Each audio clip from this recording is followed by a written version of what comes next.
করোনায় আরও ৪৬ জনের মৃত্যু।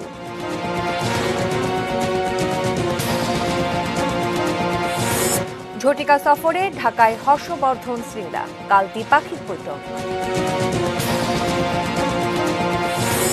ওসি প্রদীপ সহ ৩ পুলিশকে জিজ্ঞাসাবাদ, ৩ এপিবিএন সদস্যের রিমান্ড মঞ্জুর।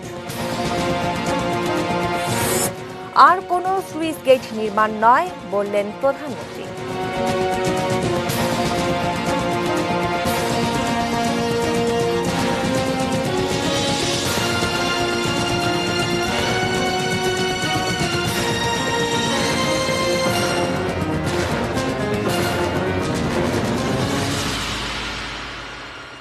দেখছেন ATN news.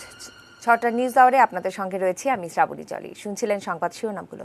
VSL angle channel HB VSL Bikrampur steel limited.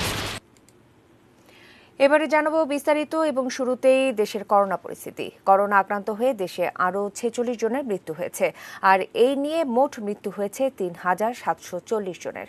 মঙ্গলবার করোনা পরিস্থিতি নিয়ে সংবাদ বিজ্ঞপ্তিতে এই তথ্য জানায় স্বাস্থ্য অধিদপ্তর, যেখানে গত ২৪ ঘণ্টায় সারা দেশের ৯১টি ল্যাবে ১৪,৬৩০ জনের নমুনা পরীক্ষা করা হয়েছে। শনাক্ত হয়েছেন ৩,২০০ জন। এই পর্যন্ত মোট শনাক্ত ২,৮২,৩৪৪ জন। এদিকে সবশেষ ২৪ ঘণ্টায় ৩,২৩৪ জনকে নিয়ে মোট সুস্থ হওয়া রোগীর সংখ্যা ১,৬২,৮২৫ জন। এখন পর্যন্ত মোট নমুনা পরীক্ষা করা হয়েছে ১৩,৭৮,৮১৯ জনের।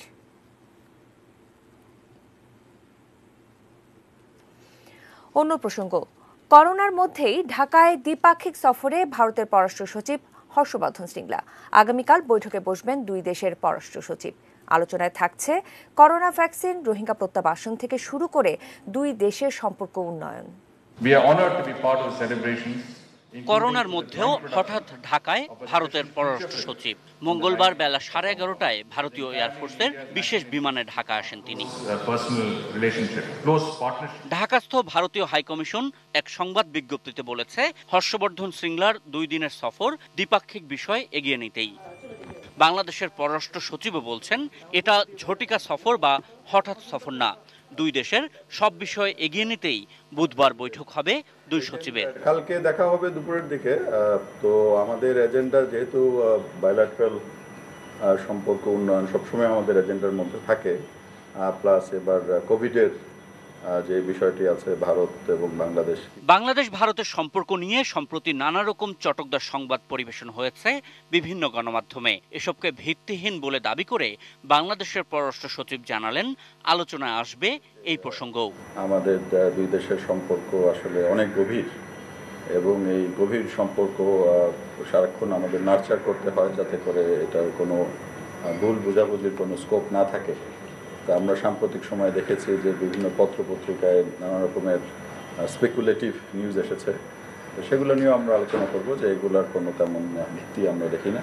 বাংলাদেশ সফরের পরপরই মিয়ানমারে যাবেন হর্ষবর্ধন শ্রীংলা। এছাড়া ভারত এখন জাতিসংঘের নিরাপত্তা পরিষদের অস্থায়ী সদস্য, তাই রোহিঙ্গা ইস্যুতে মিয়ানমারের উপর চাপ দিতে ভারতকে তাগিদ দেবে বাংলাদেশ।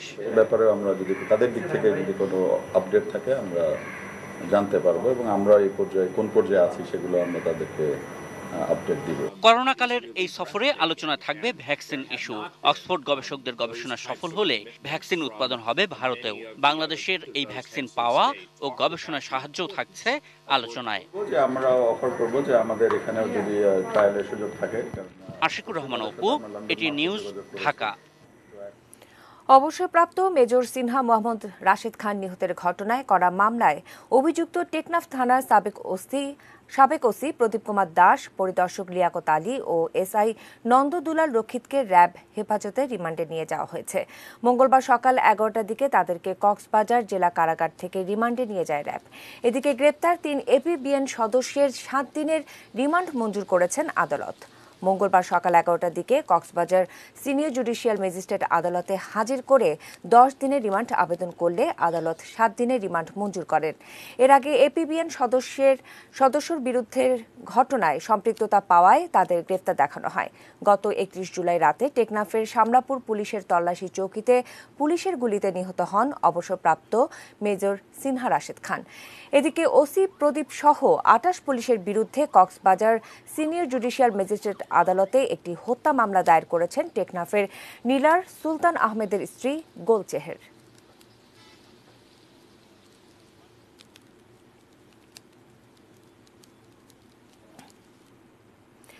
দেশের কোনো নদী খালে আর স্লুইস গেট তৈরি না করতে নির্দেশনা দিয়েছেন প্রধানমন্ত্রী শেখ হাসিনা।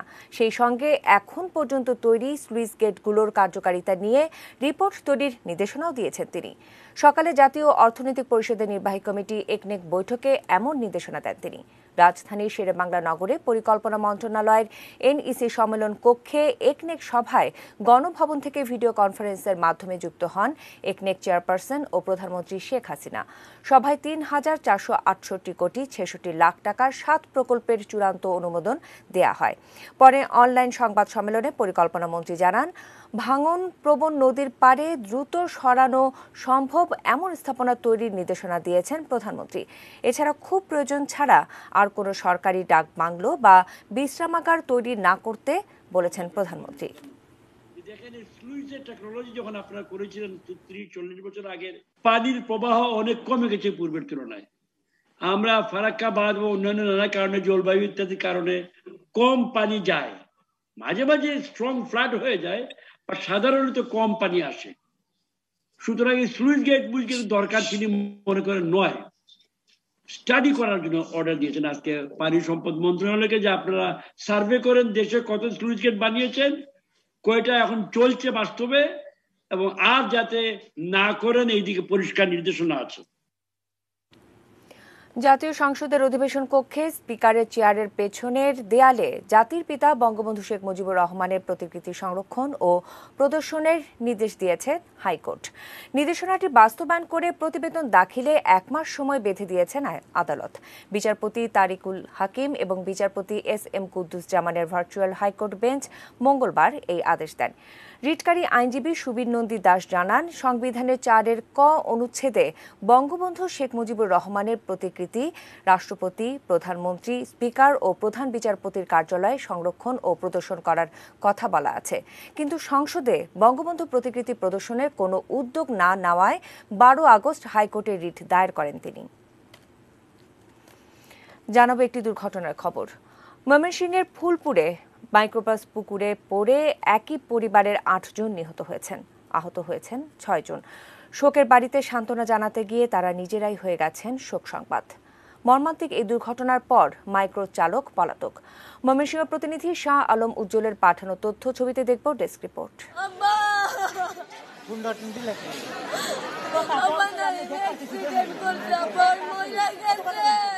চাচার মৃত্যুর খবর পেয়ে একই পরিবারের 14 জন একটি ভাড়া করা মাইক্রোবাসে শেরপুরের নালিতাবাড়ি যাচ্ছিল।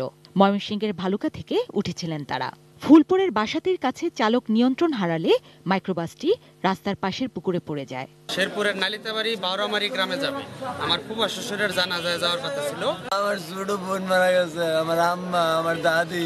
ভালুকা থেকে নালিতাবাড়ি দেখলে বাটকানি ভাড়া বাসাটি ওইখানে গাড়ি স্টেশনে মারা গেছে। দুর্ঘটনার খবর পেয়ে পুলিশ ও ফায়ার সার্ভিসের কর্মীরা ঘটনাস্থলে গিয়ে এক শিশু, 5 নারী ও 2 পুরুষের মৃতদেহ উদ্ধার করে। জীবিত উদ্ধার করা হয় 6 জনকে। ওরা মোটরসাইকেল ছিল। আমরা ঘটনাস্থল থেকে জানতে পারি যে এই হাইস গাড়িটি বালুকা থেকে আসছে, ওরা শেরপুরে নালিতাবাড়ি যাবে। যে 8 জন মারা গেছে তাদেরকে আমরা হাসপাতালে পাঠাই, আর উদ্ধারকারী যারা আহত ছিল তারাও হাসপাতালে চিকিৎসা। চাচার মৃত্যুতে শোক সন্তপ্ত পরিবারের পাশে তাদের আর দাঁড়ানো হলো না। নিজেরাই নাম লেখালেন মৃত্যুর মিছিলে। মর্মান্তিক দুর্ঘটনায় 8 স্বজনকে হারিয়ে স্তব্ধ পরিবার। এলাকায় শোকের ছায়া।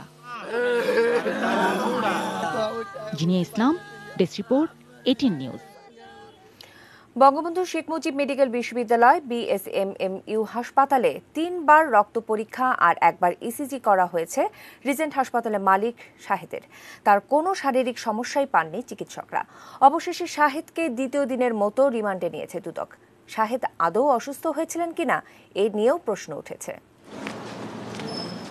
প্রতারণার উদাহরণ হয়ে ওঠা রিজেন্ট হাসপাতালের মালিক মোহাম্মদ শাহেদকে সোমবার রিমান্ডের প্রথম দিনে জিজ্ঞাসাবাদ শেষে রাখা হয়েছিল রাজধানীর রমনা থানায়। তিনি অসুস্থ দাবি করলে তাকে নিয়ে যাওয়া হয় বিএসএমএমইউ হাসপাতালে। পদ্মা সাবেক ফার্মার্স ব্যাংক থেকে অর্থ আত্মসাৎ মামলায় রিমান্ড চলছে রিজেন্ট গ্রুপের চেয়ারম্যান শাহেদের। গত 27 জুলাই দুদকের উপপরিচালক শাহজাহান মিরাজ বাদী হয়ে অর্থ আত্মসাতের অভিযোগে শাহেদ সহ 4 জনের বিরুদ্ধে মামলা করেন। অন্য আসামিরা হলেন ফার্মার্স ব্যাংকের পরিচালনা পরিষদের অডিট কমিটির সাবেক চেয়ারম্যান মাহবুবুল হক চিশতি, তার ছেলে রাশেদুল হক চিশতি ও রিজেন্ট হাসপাতালের ব্যবস্থাপনা পরিচালক ইব্রাহিম খলিল। এই ঘটনায় রিমান্ডে আছেন শাহেদ। কার্ডিও সংক্রান্ত 3 বার ইসিজি এবং কার্ডিও সংক্রান্ত ব্লাড টেস্ট। ওনার তো আসলে কোনো সমস্যা নাই, ডাক্তার তো সার্টিফিকেট দিলেন, এরপরে যদি উনি বলেন নিজে থেকে বলে এটা তো আর হবে না। এদিকে হাল ইন্টারন্যাশনাল লিমিটেডের 4 জনকে জিজ্ঞাসাবাদ করেছে দুদক, যারা সবাই international leasing and finance service limited থেকে অপসারিত প্রশান্ত কুমার হালদার ওরফে পিকে হালদারের নিকটজন। জানা গেছে এই হাল ইন্টারন্যাশনালের নামে কোটি কোটি টাকা আত্মসাৎ করেছেন পিকে হালদার। তবে সেই হাল ইন্টারন্যাশনালের কার্যক্রম সম্পর্কে কিছুই জানেন না এই পরিচালক। এখানে কাজ কি ছিল, এদের কাজ কি ছিল? দেখেন, এটা তদন্তধানাধীন বিষয়, তো এটা নিয়ে আসলে আর কথা বলা যাবে না। হাল ইন্টারন্যাশনালের কাজ কি? এটা তদন্তধানাধীন বিষয়, সো এটা কি করতে এরা আসলে এই অফিসটা কি কাজ? আর এটা এখন ইনফর্ম, যেহেতু একটা তদন্ত চলছে, এই জন্য কোনো ইনফরমেশন দেওয়া যাবে না। এটা কি ধরনের প্রতিষ্ঠান ছিল, এটা কি করতে মূলত? হাল ইন্টারন্যাশনাল এটা এখন যেহেতু ইনভেস্টিগেশন চলছে, ওটা কোনো ইনফরমেশন বাইরে বলা যাবে না। ইনভেস্টিগেশন নিয়ে সরি, ওনা এটা না এটা ওনা এটা তদন্ত ছিল, এই জন্য এখন প্রতিষ্ঠান ছিল ভাই। পিকে হালদারের প্রায় 3000 কোটি টাকা আত্মসাতের অনুসন্ধান চলছে দুদকে। এই ঘটনায় এ পর্যন্ত 83 জনের অ্যাকাউন্ট ফ্রিজ করা হয়েছে, আর পিকে হালদারের বিরুদ্ধে একটি মামলা করেছে দুদক।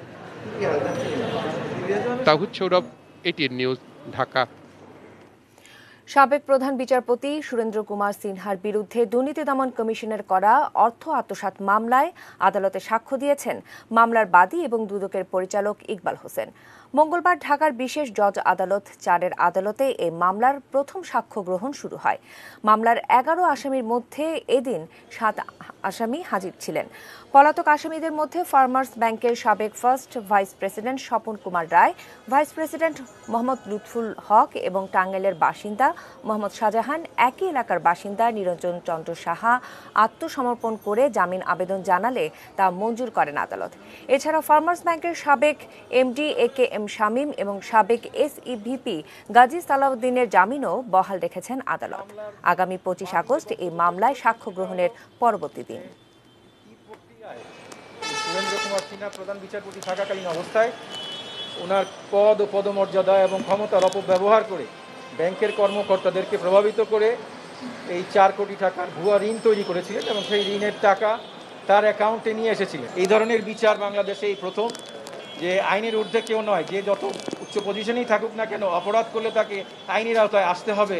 ওনাদের দাবির বিষয়বস্তু ছিল যে ভুয়া ঋণ তৈরি করা হয়েছে, বাট আমরা জেরাতে বিলিভ করি যে আমরা যখন সাজেশন দিয়েছি যে কোনো ভুয়া কাগজপত্র সেখানে ছিল কিনা, উনি বলেছেন FIR তা উনি উল্লেখ করেন নাই। আমরা আসামিদের পক্ষে এতটুকু দাবি করি যে সমস্ত কাগজপত্র যাচাই বাছাই করে আমরা যারা ব্যাংকার ছিলাম আমরা ঋণটাকে মঞ্জুর করেছি এবং সেই ক্ষেত্রে আইনের কোনো ব্যত্যয় ঘটেনি, বিধিবিধানের কোনো ব্যত্যয় ঘটেনি। দ্যাটস ওয়াই আমরা জাস্টিসটা আশা করতেছি। ষড়যন্ত্রকারীরা গোপনে প্রস্তুতি নিচ্ছে বলে মন্তব্য করেছেন আওয়ামী লীগের সাধারণ সম্পাদক ওবায়দুল কাদের। জাতীয় শোক দিবস উপলক্ষে মহিলা আওয়ামী লীগের আলোচনা সভায় অনলাইনে যুক্ত হয়ে এই মন্তব্য করেন তিনি।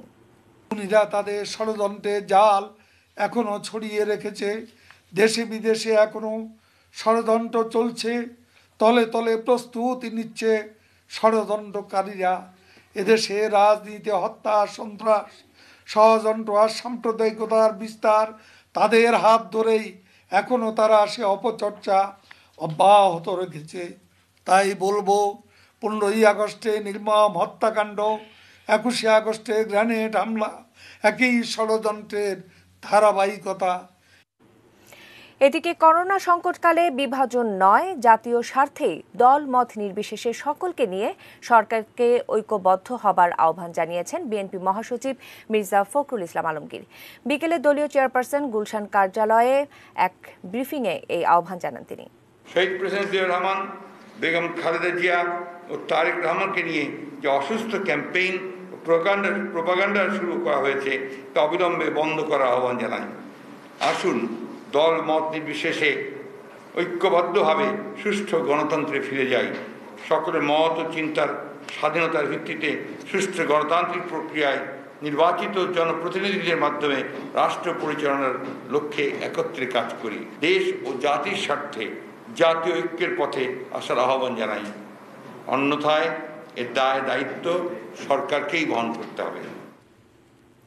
বঙ্গবন্ধু আর বাংলাদেশ, যার ক্যামেরার লেন্সে উঠে আসে এমন সব অনবদ্য ছবি যা জীবনের কথা বলে, গল্প শোনায় ইতিহাসের।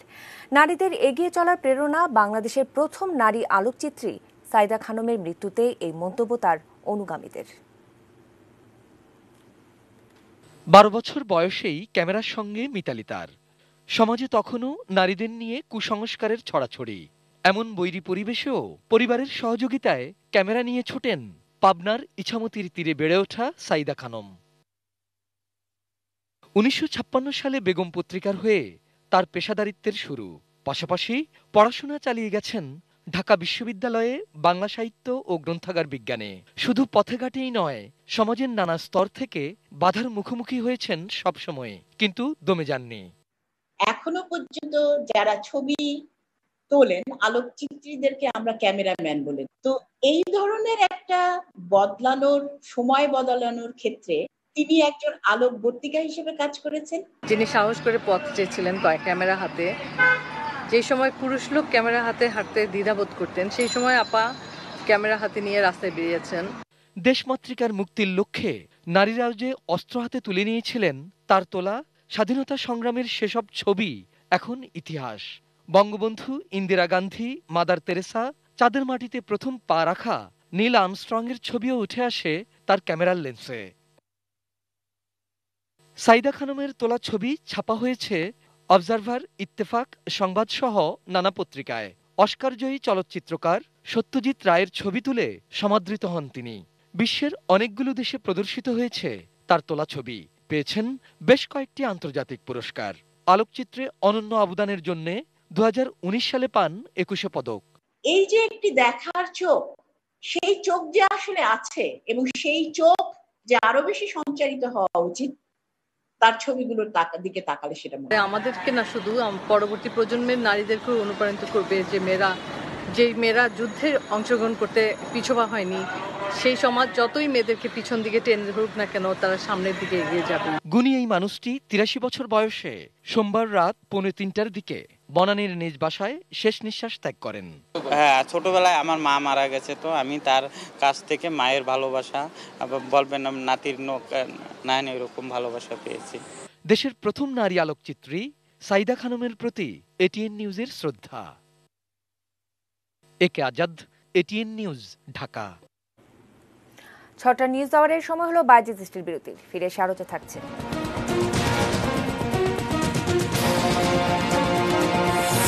বিশ্ব রাজনীতিতে বঙ্গবন্ধু আজও প্রাসঙ্গিক, মন্তব্য কূটনীতিকদের।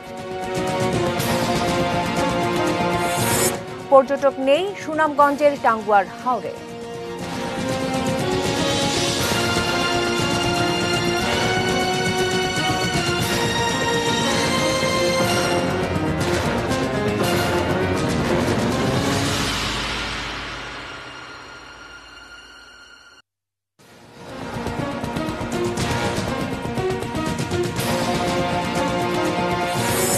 করোনায় আরো 46 জনের মৃত্যু।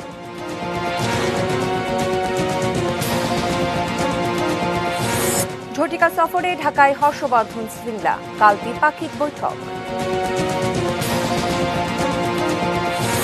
ওসি প্রদীপ সহ 3 পুলিশকে জিজ্ঞাসাবাদ, 3 এপিবিএন সদস্যের রিমান্ড মঞ্জুর। আর কোনো সুইচ গেট নির্মাণ নয়, জানালেন প্রধানমন্ত্রী।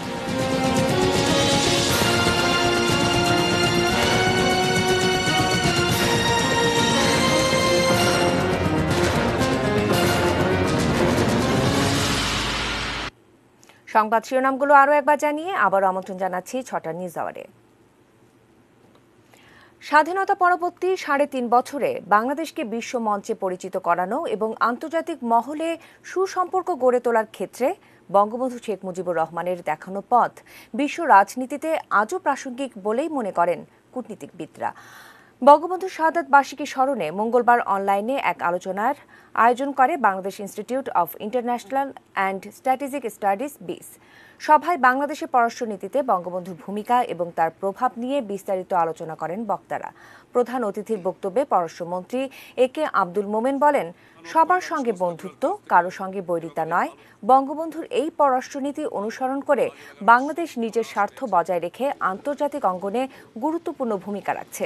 এমনকি রোহিঙ্গা সংকটের মতো মানবিক বিপর্যয়েও মিয়ানমারের সঙ্গে কূটনৈতিক ও বাণিজ্যিক সম্পর্ক বজায় রেখেছে বাংলাদেশ।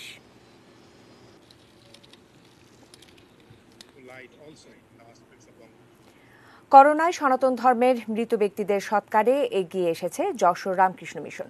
সোমবার বিকেলে যশোর রামকৃষ্ণ আশ্রমে এক অনুষ্ঠানে একথা জানান রামকৃষ্ণ মিশনের সাধারণ সম্পাদক স্বামী জ্ঞানপ্রকাশানন্দ।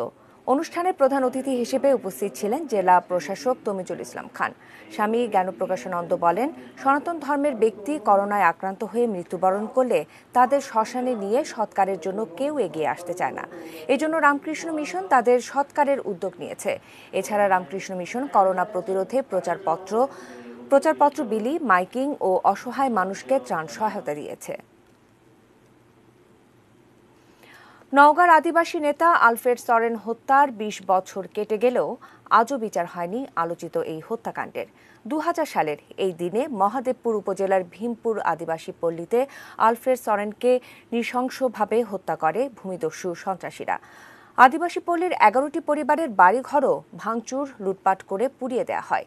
শিশুদের ধরে পুকুরে ফেলে দেয় সন্ত্রাসীরা। আহত হন নারী, শিশু সহ ৩০ জন। ২০ বছর পেরিয়ে গেলেও সুরাহা হয়নি চাঞ্চল্যকর এই মামলার। মানববন্ধন, প্রতিবাদ সভা করেও হত্যাকারীদের বিচার পাননি আদিবাসীরা। বরং জামিনে থাকা আসামিদের হুমকিতে অনেক পরিবার পল্লী ছেড়ে চলে গেছে। অন্যদেরও দিন কাটছে আতঙ্ক ও নিরাপত্তাহীনতায়। সাক্ষীরা চলে যাওয়ায় মামলার ভবিষ্যৎ নিয়ে দুশ্চিন্তায় আলফ্রেডের ছোট ভাই মহেশ্বর সরেন। জানাবো সোশ্যাল ইসলামী ব্যাংক লিমিটেড বাণিজ্য সংবাদ।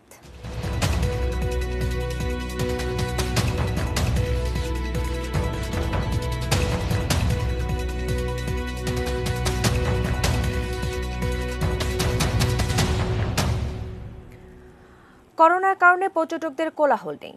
প্রাকৃতিক সৌন্দর্য বেড়েছে পর্যটন জোন তাহিরপুরের টাঙ্গুয়ার হাউস সহ আশেপাশের এলাকায়। তবে পর্যটক নির্ভর যাদের জীবিকা, তাদের ভীষণ দুঃসময় যাচ্ছে। সুনামগঞ্জ থেকে পঙ্কজিতের পাঠানো তথ্য ছবিতে ডেস্ক রিপোর্ট।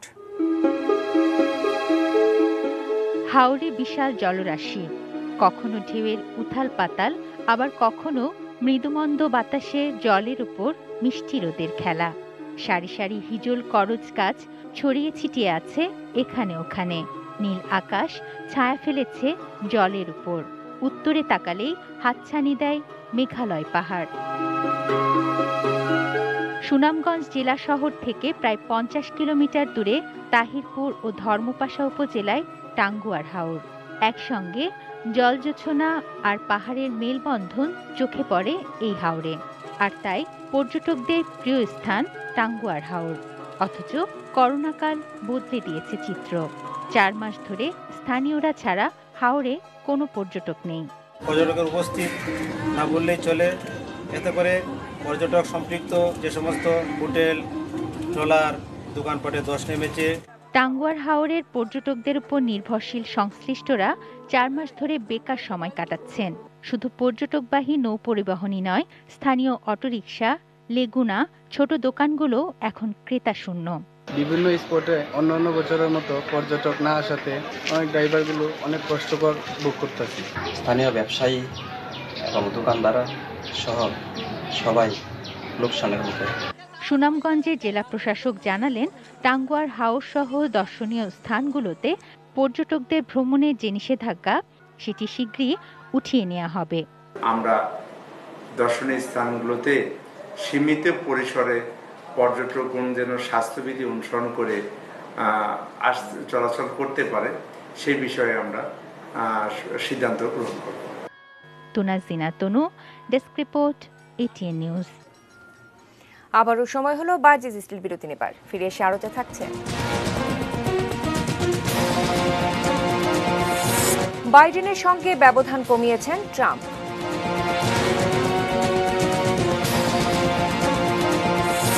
চ্যাম্পিয়ন্স লিগের প্রথম সেমিফাইনাল, মুখোমুখি পিএসজি ও লাইপজিগ।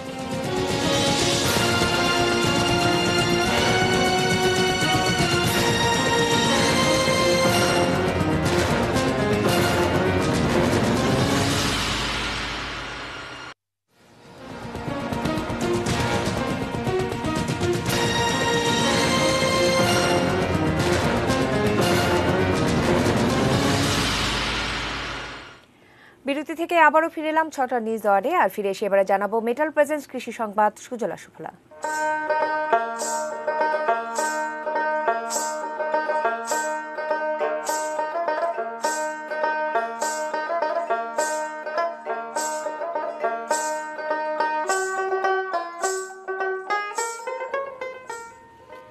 ঝালকাঠির ভীমরুলি ভাসমান হাট দেখতে যান অনেকেই। সরগরম থাকে হাট।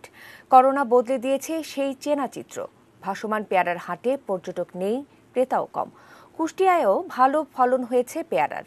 প্রতিনিধিদের পাঠানো তথ্য ছবিতে ডেস্ক রিপোর্ট।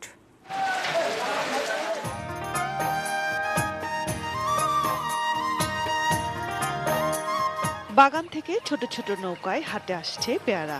ঝালকাঠির ঐতিহ্যবাহী ভীমরুলি হাট পেয়ারার বিক্রিকিনির অন্যতম মোকাম।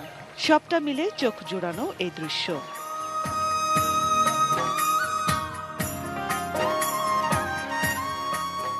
কেবল ক্রেতাই নন, দেশ বিদেশের পর্যটকরাও আসেন ভীমরুলি ভাসমান হাটের সৌন্দর্যের কাছে। কিন্তু করোনার কারণে এই ভরা মৌসুমে পাইকার ও পর্যটক দুইই কম। 1 বিঘা জায়গায় 20,000 টাকা 25,000 টাকা প্রতি বছর লামে, এবার লামে 15,000 টাকা, 10,000 15,000, এর বেশি আর লামবে না। আমাদের বাগান আছে, 3-4টা বাগান আছে, তাতে দেখা যাচ্ছে যে এবছর অন্তত 50,000 টাকা কম হয়ে যাবে। গেলবার এর থেকে ভালো ছিল, এবছর করোনার কারণে, এই মহামারীর কারণে এখন পেয়ারা সচল না। ক্ষতি থেকে চাষিদের বাঁচাতে সরকারি ব্যবস্থাপনায় চাষিদের কাছ থেকে সরাসরি খুচরা বাজারে বিক্রির সুযোগ সৃষ্টির কথাও ভাবা হচ্ছে। এখানে অনলাইনে এই পেয়ারা বিক্রি করার জন্য, অনলাইন বাজারগুলো ধরার জন্য এখানে একটা সেমিনারে আমরা সিদ্ধান্ত নিয়েছি। কুষ্টিয়ায়ও পেয়ারা চাষের পরিধি বেশ বেড়েছে। সরবরাহ হচ্ছে সারা দেশেই। পেয়ারা চাষ সচ্ছলতা এনেছে অনেক পরিবারে। এখন একটু বাজার মূল্য কম হলেও যে অতিরিক্ত যে পেয়ারাটা পাচ্ছি বর্ষাকালে, এখান থেকে আমার খরচ বা আমি আর্থিকভাবে একটা লাভবান হচ্ছি। কুষ্টিয়া জেলায় পেয়ারা চাষের সম্প্রসারণ চায় কৃষি দপ্তরও। আমরা সবাই জানি যে তামাক একটা ক্ষতিকর ফসল। এটি থেকে যদি আমরা আমাদের কৃষক ভাইদের লাভজনক এই ধরনের প্রযুক্তিতে আগ্রহী করে তুলতে পারি, তাহলে অবশ্যই আমাদের কৃষক ভাইরা স্বাস্থ্য ঝুঁকি থেকেও রক্ষা পাবে এবং আর্থিকভাবেও তারা লাভবান হবে। Roksana Zerin, desk report, ATN news. এবারে জানাবো দেশের বাইরের খবর।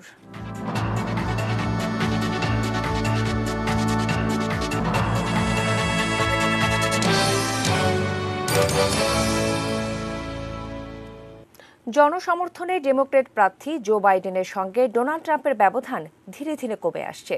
সোমবার সিএনএন জরিপের ফলাফল প্রকাশ করা হয়। এই জরিপে জো বাইডেন থেকে এখনও প্রায় 9 পয়েন্ট পিছিয়ে আছেন রিপাবলিকান প্রার্থী ট্রাম্প।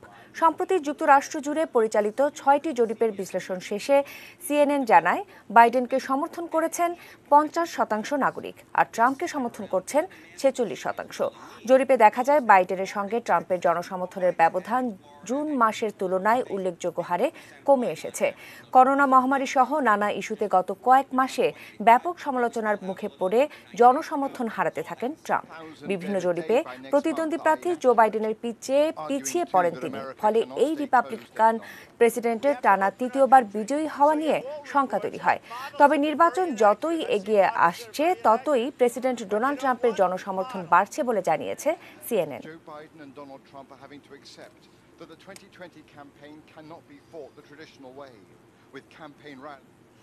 জানাবো এবারে খেলার খবর।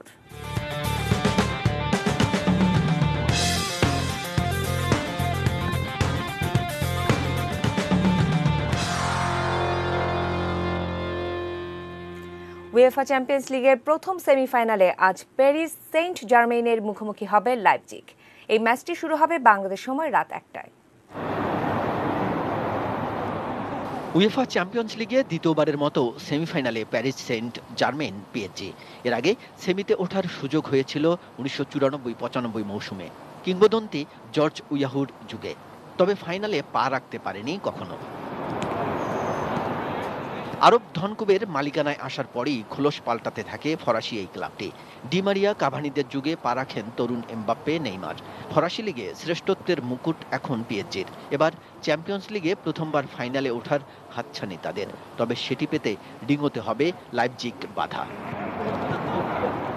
ইনজুরির কারণে দলে নেই গোলরক্ষক কেইলর নাভাস। একই কারণে সংশয়ে রয়েছেন ইদ্রিস গানা, ভেরত্তিও। আগে থেকেই ডি মারিয়া দলের বাইরে, তাই নেইমার, এমবাপ্পের ঘাড়েই মূল দায়িত্ব দিয়ে জয়ের পরিকল্পনা করছেন কোচ টমাস মুখেল। সফল হলে মোনাকোর পর দ্বিতীয় ফরাসি দল হিসেবে ফাইনালের মঞ্চে দাঁড়াবে পিএসজি। ইউরো সেরার মঞ্চে এবারই প্রথম পিএসজির মুখোমুখি আন্ডারডগ লাইপজিগ। দুর্দান্ত খেলে শেষ চারে উঠে এসেছে তারা। ফাইনালে ওঠার লক্ষ্যে ফরাসি চ্যাম্পিয়নদের আটকানোর পরিকল্পনা করছেন লাইপজিগ ম্যানেজার জুলিয়ান নাগলসমান। বয়স মাত্র 11 হলেও সবাইকে তাক লাগিয়ে এরই মধ্যে ইউরো ফুটবলের বড় মঞ্চে পতাকা উড়িয়েছে লাইপজিগ। টটেনহাম, অ্যাটলেটিকো মাদ্রিদকে হারিয়ে সেমিতে ওঠা জার্মানি দলটির চোখ এখন লিসবনের ফাইনালে। কাজল রায়, স্পোর্টস ডেস্ক, এটিএন নিউজ। এরই সাথে শেষ করব 6টা নিউজ আওয়ার। তবে তার আগে শিরোনামগুলো জানিয়ে দিচ্ছি আরও একবার।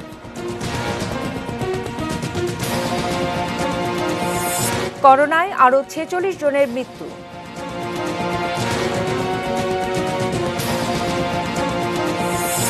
ঝটিকা সফরে ঢাকায় হর্ষবর্ধন শ্রীংলা, কাল দ্বিপাক্ষিক বৈঠক। ওসি প্রদীপ সহ 3 পুলিশকে জিজ্ঞাসাবাদ, 3 এপিবিএন সদস্যের রিমান্ড মঞ্জুর। আর কোনো স্লুইস গেট নির্মাণ নয়, জানালেন প্রধানমন্ত্রী। বিশ্ব রাজনীতিতে বঙ্গবন্ধু আজও প্রাসঙ্গিক, মন্তব্য কূটনীতিকদের। পর্যটক নেই সুনামগঞ্জের টাঙ্গুয়ার হাওরে।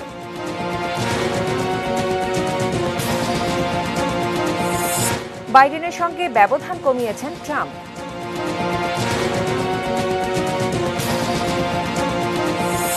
এবং চ্যাম্পিয়ন্স লিগের প্রথম সেমিফাইনাল, মুখোমুখি পিএসজি ও লাইপজিগ।